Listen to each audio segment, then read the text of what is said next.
నియోజకవర్గం తెలుగుదేశం పార్టీ కార్యాలయం నందు బీఎల్సీ స్కీమ్ దరఖాస్తుదారులతో లబ్ధిదారులతో అధికారులతో కూడిన సమావేశం ప్రభుత్వ వీప్ సెంట్రల్ నియోజకవర్గం శాసనసభ్యులు బోండౌమా ముఖ్య అతిథిగా పాల్గొని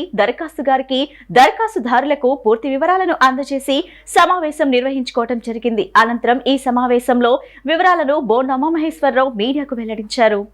విజయవాడ సెంట్రల్ నియోజకవర్గంలో 40 గజాలు, 30 గజాలు, 60 గజాలు ఉన్న పేదవారి స్థలాల్లో ఉచితంగా ఈ బీఎల్సీ స్కీమ్ను అమలు చేస్తున్నామని, ఈ అవకాశాన్ని అర్హులైన వారందరూ సద్వినియోగం చేసుకోవాలని తెలిపారు. ఇప్పటికే నియోజకవర్గ శాసనసభ్యులుగా నేను 140 కోట్ల రూపాయలతో 8 నెలల కాలంలోనే నియోజకవర్గాన్ని అభివృద్ధి చేయడం జరిగిందని, ఆరోగ్య నిమిత్తం ఇబ్బంది పడుతున్నటువంటి పేదలకు కార్పొరేట్ వైద్యశాలలో అధునాతనమైనటువంటి వైద్యాన్ని అందిస్తూ ఆ ఖర్చులను భరించే నిమిత్తం సీఎం సహాయ నిధిగా